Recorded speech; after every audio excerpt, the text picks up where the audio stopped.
Assalamualaikum warahmatullahi wabarakatuh. Hai, apa kabar semuanya? Kembali lagi bersama saya Agil di Prima Podcast, portal informasi kesehatan masyarakat.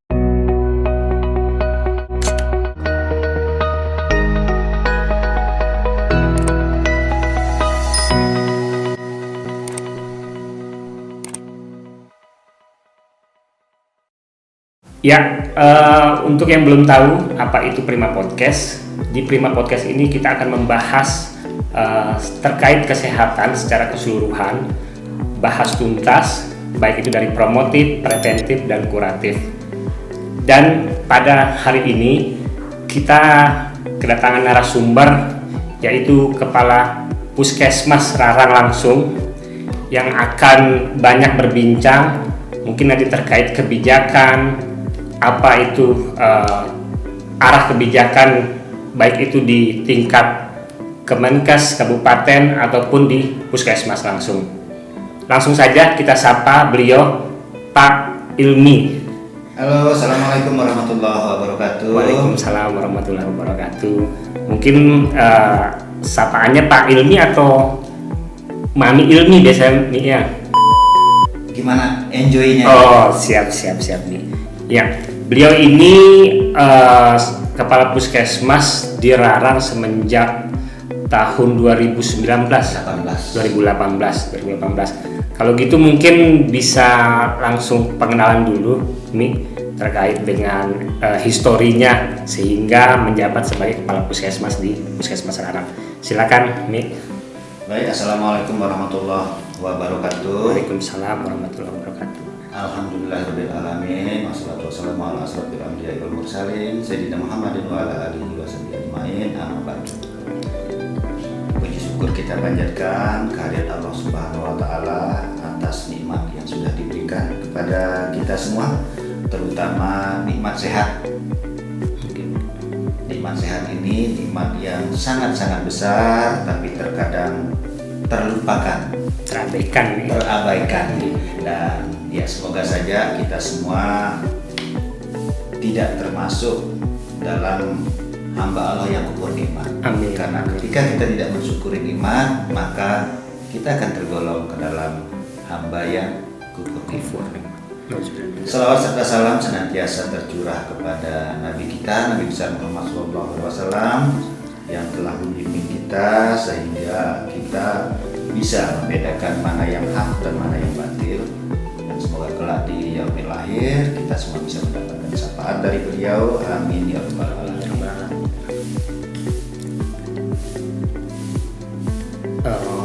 Pengenalannya? Oh gitu.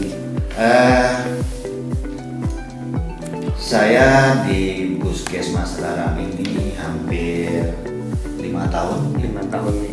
Jadi sejak bulan Desember 2018 diberikan amanah menjadi kepala puskesmas di Puskesmas Rarang.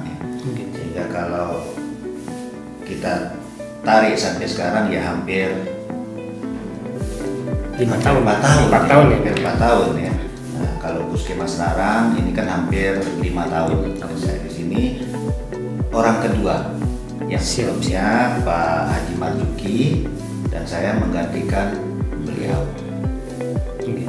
Nah, kalau boleh tahu nih Mi Ilmi, sebelum di Puskesmas Rarang, Mami sebelumnya di Puskesmas mana nih ya?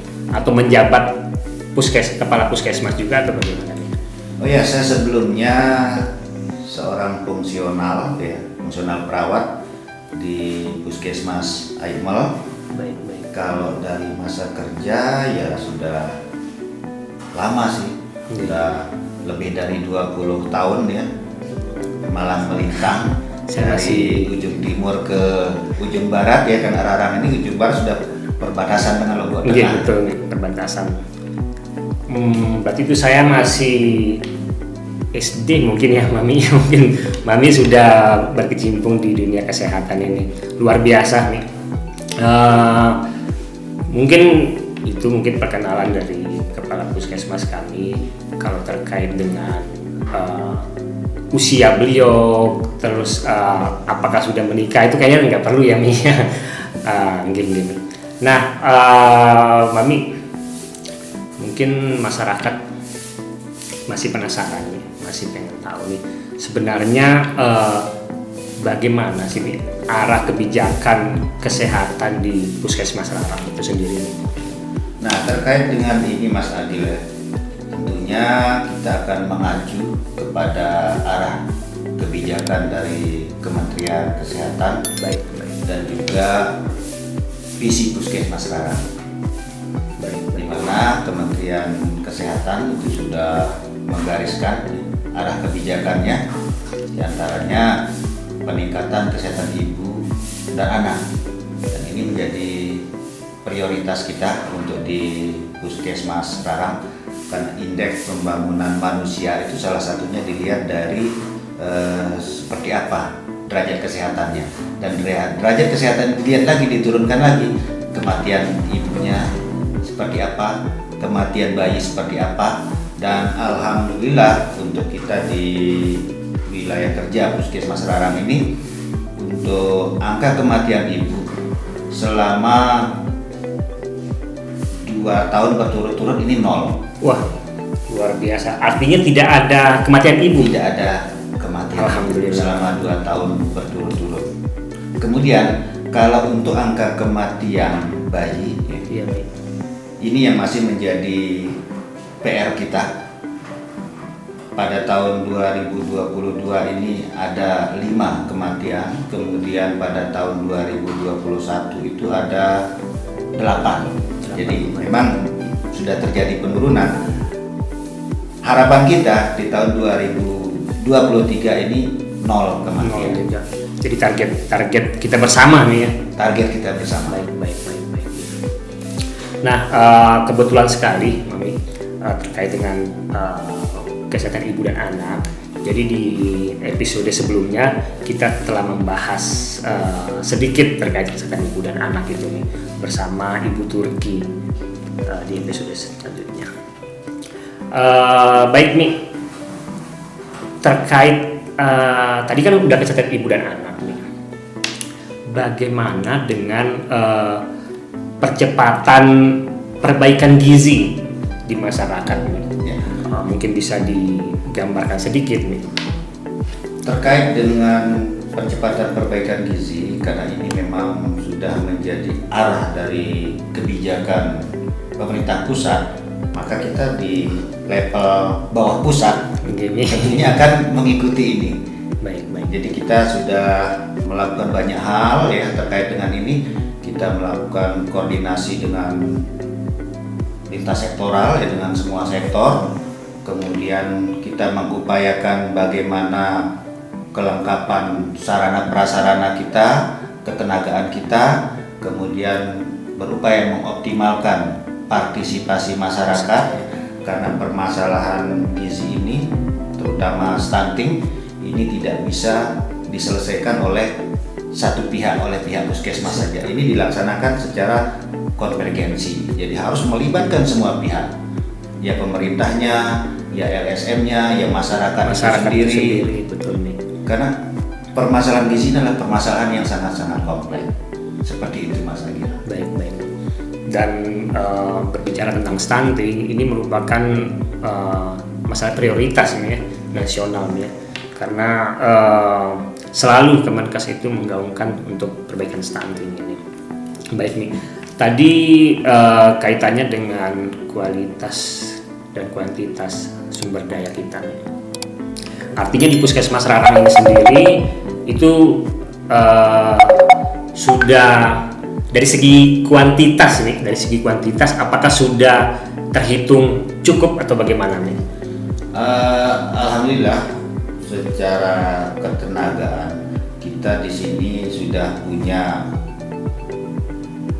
tenaga gizi dengan kompetensi ahli itu 1 orang. Baik. Kemudian kita juga punya tenaga vokasionalnya ya. Vokasional di sini yang dengan latar pendidikan D3 itu kita punya 3 orang. Sehingga totalnya kita punya 4 orang tenaga gizi. Nah, Berarti itu udah cukup ya dari Ya. segi kuantitas. Dan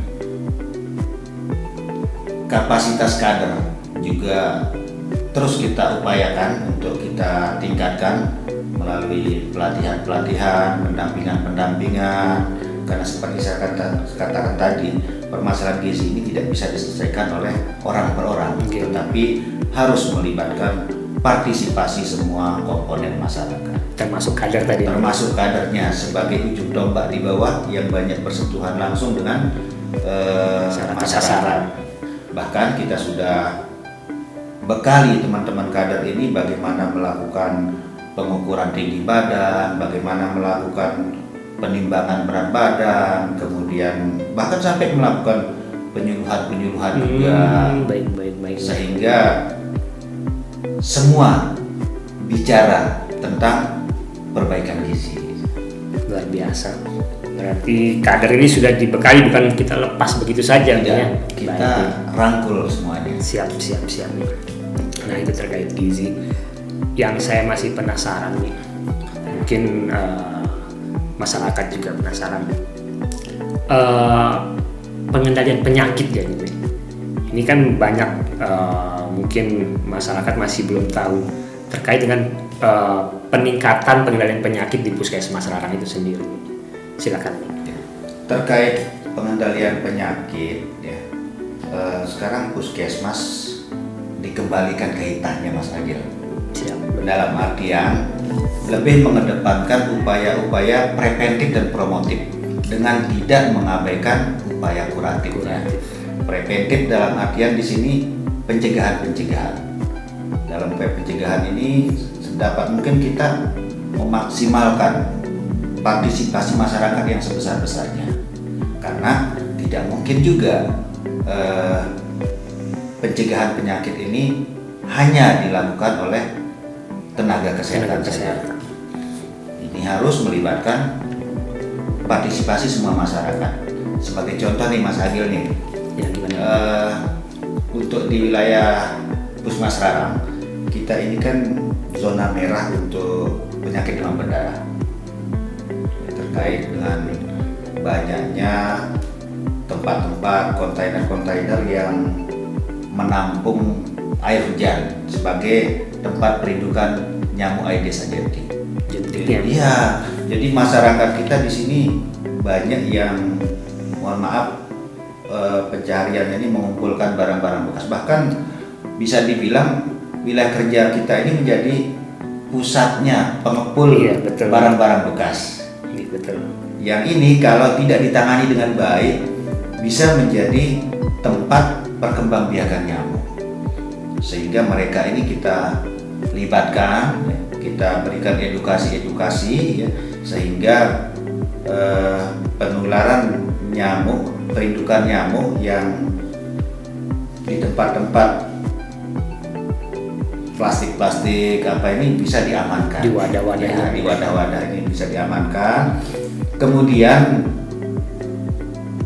nyamuk Aedes ini kan dia senangnya itu di tempat-tempat atau di air bersih. Iya, betul. Dan itu banyak berada di rumah-rumah, di perumahan-perumahan.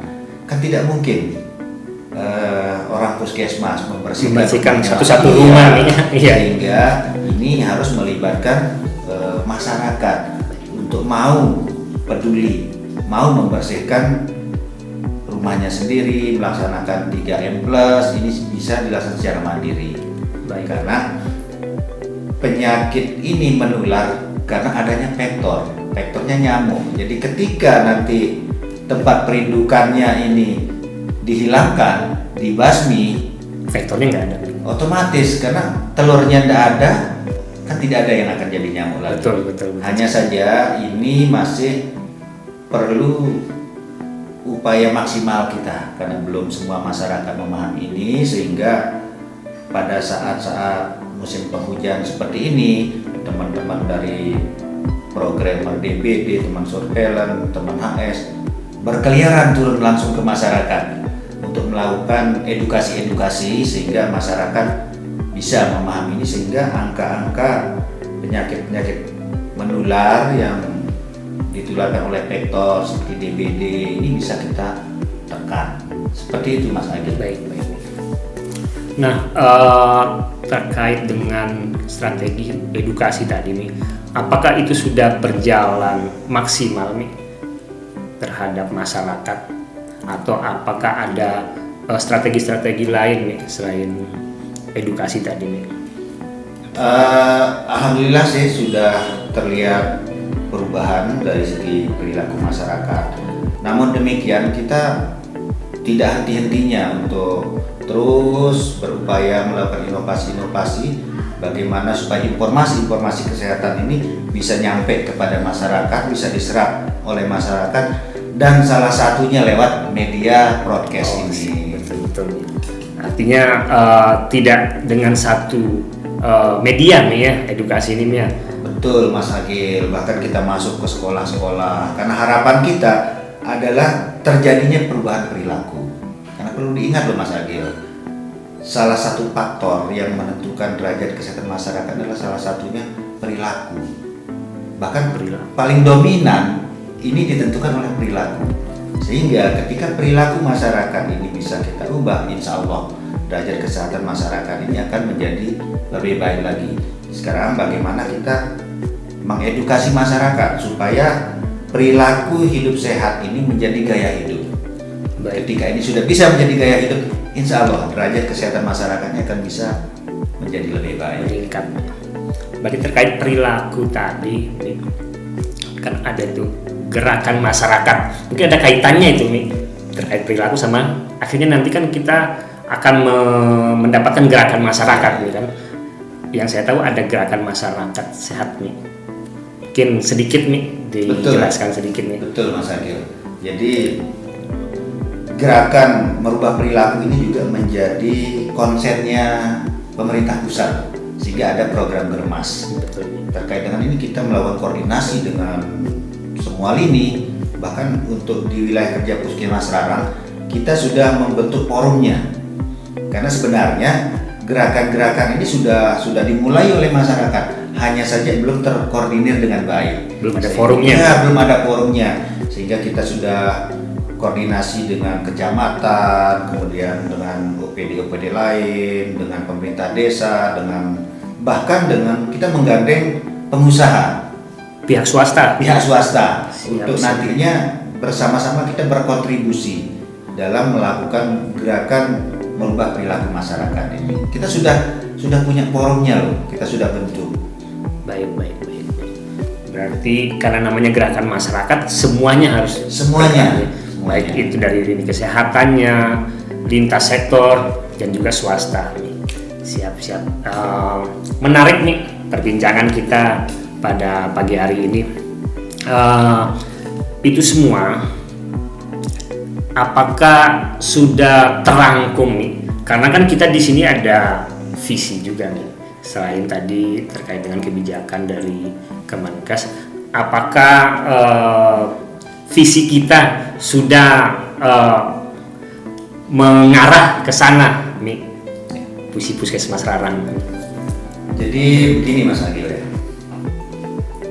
Puskesmas ini sebagai sebuah institusi ya, di mana di Puskesmas ini ada strukturnya ya, ada tenaga sekitar 110 orang loh, banyak loh kita di sini. Banyak nih ya? Banyak. Mani capek nggak Bi? Ya bagaimana mau dibilang capek ya, tapi kan ini adalah sebuah tanggung jawab. Siap nih. Sebuah tanggung jawab bagaimana kita membangun kesehatan masyarakat, di mana sebenarnya kita sudah punya impian, kita sudah punya visi. Jadi visi Puskesmas Rarang ini adalah bagaimana mewujudkan masyarakat yang sehat mandiri. Bukan hanya sehat, tapi mandiri. Sehat secara mandiri. Siap. Jadi dimulai dari diri sendiri loh, supaya tidak selamanya tergantung. Karena sehat itu adalah hak setiap orang. Betul. Kemudian menjadi kebutuhan yang sangat dasar loh. Jadi kita tidak bisa menggantungkan saja kepada orang lain, tetapi bagaimana kita secara mandiri punya keinginan, punya tekad, punya niat supaya kita ini sehat. Sehingga segala sesuatunya dimulai dari diri sendiri. Mandiri tadi nih. Secara mandiri, karena sekarang kalau tergantung kepada pemerintah, kemudian pemerintah juga punya keterbatasan, dan kita promosikan ke bawah bagaimana supaya mencegah itu lebih baik daripada mengobati. Preventif tadi ya. Iya, karena cost-nya terlalu besar kalau untuk kuratif itu. Betul. Artinya yang rugi masyarakat sendiri sebenarnya. Otomatis ini akan menurunkan produktivitas kerja. Betul. Akan berdampak kepada mana nih.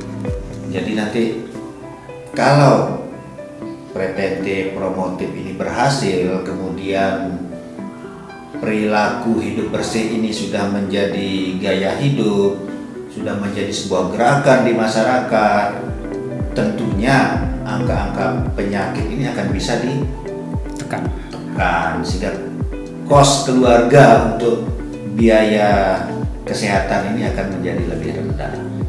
Baik. Mungkin ini sudah diterapkan di negara-negara lain mungkin ya. Iya, bahkan kalau di negara maju ini yang diprioritaskan, sehingga sekarang Kementerian Kesehatan ini kan mendorong bagaimana supaya puskesmas ini kembali ke hitahnya. Siap.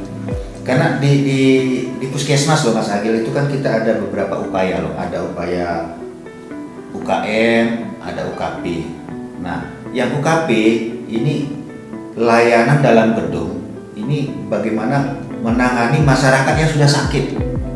Itu yang UKP. Jadi kita ada layanan gawat daruratnya, kemudian ada layanan persalinannya, kemudian kita membuka juga layanan pemeriksaan umum, poli, kemudian kita sudah punya tenaga yang memadai, kita ada punya dokter gigi, sudah ada dokter umum, kita punya 2 orang, kemudian tenaga promosi kesehatan kita sudah punya. Dari 9 ketenagaan yang wajib ada, kita semuanya sudah terpenuhi. Sudah lengkap berarti ini. Semuanya dengan kompetensinya masing-masing sudah jelas, sudah terstandarisasi. Tinggal sekarang bagaimana kita meningkatkan mutu layanan kita. Menarik nih mutu nih. Artinya segala yang tadi kita bahas tadi Bu, Mi, kembali lagi ke mutu puskesmas. Mungkin bisa diceritakan sedikit Mi terkait dengan mutu itu. Ya, terkait dengan mutu ya. Karena kita ini jual jasa loh Mas Akil. Jual jasa. Kita jual jasa. Oh iya. Karena masyarakat yang datang ke puskesmas ini kan membutuhkan jasanya tenaga kesehatan, sehingga mau tidak mau, suka tidak suka, kualitas harus dikedepankan. Sehingga ada banyak sekali upaya yang sudah kita laksanakan terkait dengan upaya standarisasi mutu kita ini ya. Kita sudah mengikuti akreditasi ya alhamdulillah, meskipun usia puskesmas kita ini masih balita, tetapi kita sudah melewati akreditasi ya, kita tinggal re-nya saja. Untuk akreditasi alhamdulillah kita sudah laksanakan pada bulan Desember 2019 dan mendapatkan predikat utama. Kita mendapatkan meskipun baru ini, tetapi kita mendapatkan predikat utama. Belum 5 tahun, masih balita, sudah utama. Kita sudah mendapatkan predikat utama, tetapi siap. Ini adalah sebuah langkah awal, bukan ujung. Ini adalah langkah awal, sehingga ke depan tetap kita akan tingkatkan terus mutu layanan kita. Kemudian kita juga melakukan survei untuk peran mutu ini, ada survei kepuasan pasien, kemudian bahkan kemarin bersama Bapeda itu juga kita menjadi titik sampling untuk survei kepuasan masyarakat, dan alhamdulillah hasilnya juga baik ya, sehingga ke depan ini akan terus kita tingkatkan. Artinya ini merupakan langkah awal ya, bukan suatu pencapaian, tapi ini adalah langkah awal. Justru malah tantangan nih kita diberikan ke depan. Betul nih. Jadi kita diberikan utama, itu merupakan tantangan kita bagaimana cara mempertahankan bahkan meningkatkan, betul sekali. Karena ketika kita tidak berubah, itu sesungguhnya kita yang merugi. Kita termasuk golongan orang dulu. Kita harus lebih baik dari sebelumnya. Siap, luar biasa. Nah, muara dari pembahasan kita pagi hari ini mungkin penguatan sistem kesehatan artinya ya. Penguatan sistem kesehatan, bagaimana sih Puskesmas Rarang sendiri dalam menyikapi terkait dengan penguatan sistem kesehatan ini? Ada banyak langkah-langkah yang sudah kita ambil ya terkait bagaimana menguasai. Di antaranya tadi itu kita sudah melakukan akreditasi ya, kemudian kita membangun link kerjasama dengan rumah sakit karena kita ini kan fasilitas kesehatan tingkat pertama. Betul. Kita punya FKTP keterbatasan baik dari segi kewenangan, kemudian ketenagaan ya, sehingga kasus-kasus yang membutuhkan layanan lebih lanjut rujukan kita rujuk. Dan kita sudah membuat MOU loh dengan beberapa rumah sakit, baik itu rumah sakit pemerintah maupun rumah sakit swasta. Kemudian kita juga membangun jaringan ke bawah. Artinya selain ya, ada Pustu, ada Polindes, bahkan sekarang semua Polindes kita ini kita sudah lengkapi fasilitas-fasilitasnya. Begitu juga dengan tenaganya, ya kita ada 7 Polindes di sini dan di setiap Polindes itu ada 2 bidan desa.